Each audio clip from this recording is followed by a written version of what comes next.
Lecture du livre des Actes des Apôtres. En ces jours-là, Saul était tout animé d'une rage meurtrière contre les disciples du Seigneur.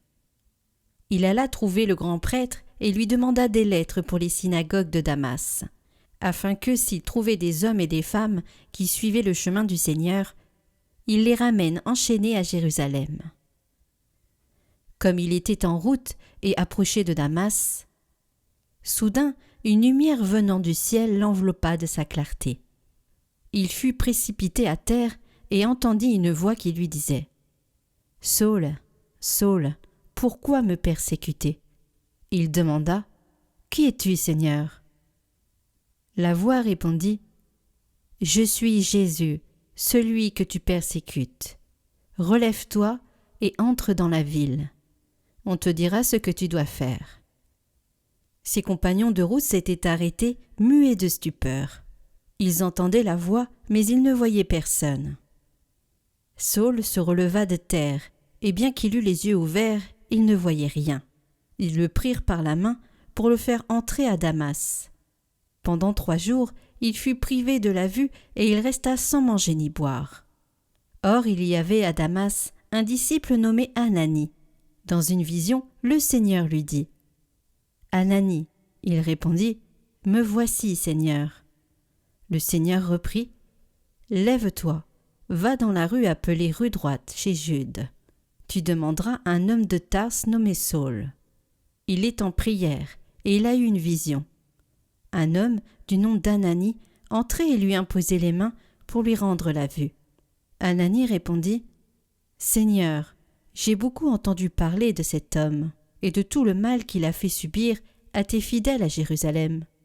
Il est ici après avoir reçu de la part des grands prêtres le pouvoir d'enchaîner tous ceux qui invoquent ton nom. » Mais le Seigneur lui dit « Va, car cet homme est l'instrument que j'ai choisi pour faire parvenir mon nom auprès des nations, des rois et des fils d'Israël. Et moi je lui montrerai tout ce qu'il lui faudra souffrir pour mon nom. » Ananie partit donc et entra dans la maison. Il imposa les mains à Saul en disant « Saul, mon frère, celui qui m'a envoyé, c'est le Seigneur, c'est Jésus qui t'est apparu sur le chemin par lequel tu venais.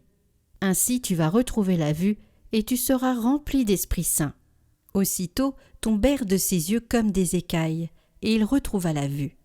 Il se leva, puis il fut baptisé. Alors il prit de la nourriture et les forces lui revinrent. Il passa quelques jours à Damas avec les disciples, et sans plus attendre, il proclamait Jésus dans les synagogues, affirmant que celui-ci est le Fils de Dieu.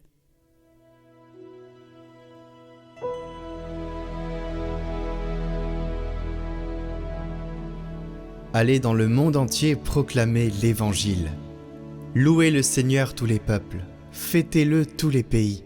Son amour envers nous s'est montré le plus fort. Éternelle est la fidélité du Seigneur.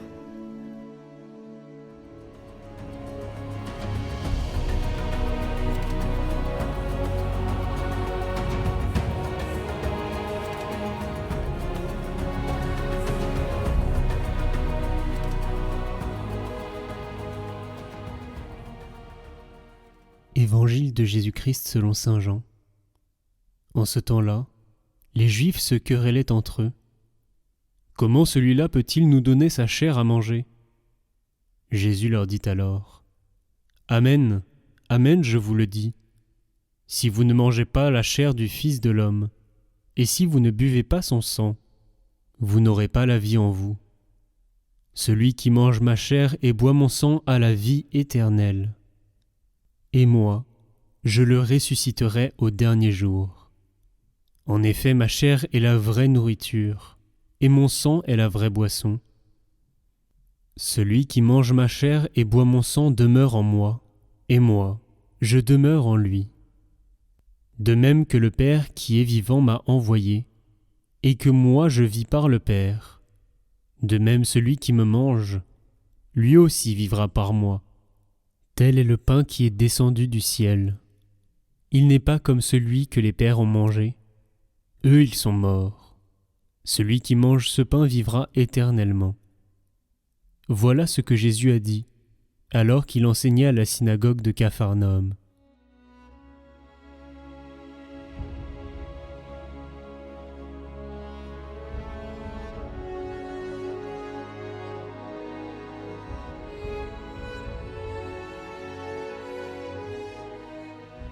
Le pain du ciel est un don qui dépasse toutes les attentes.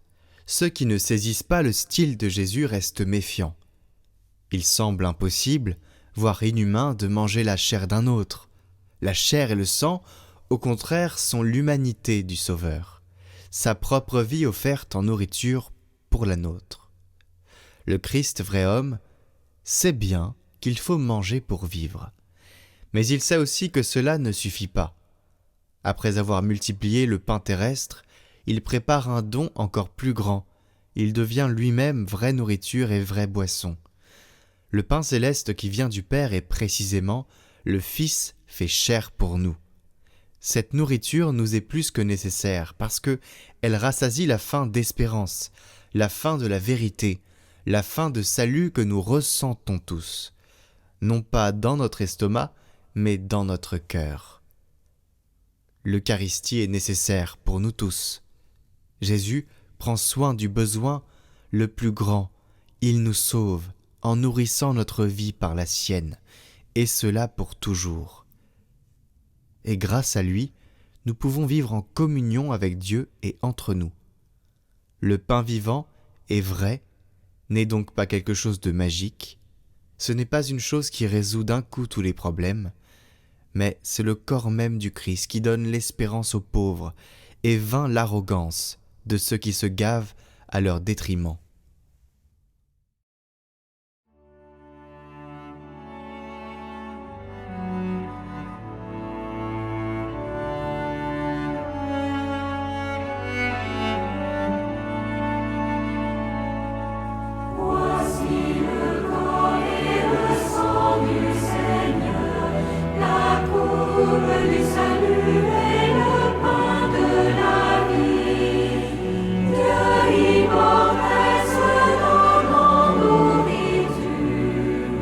Pour que nous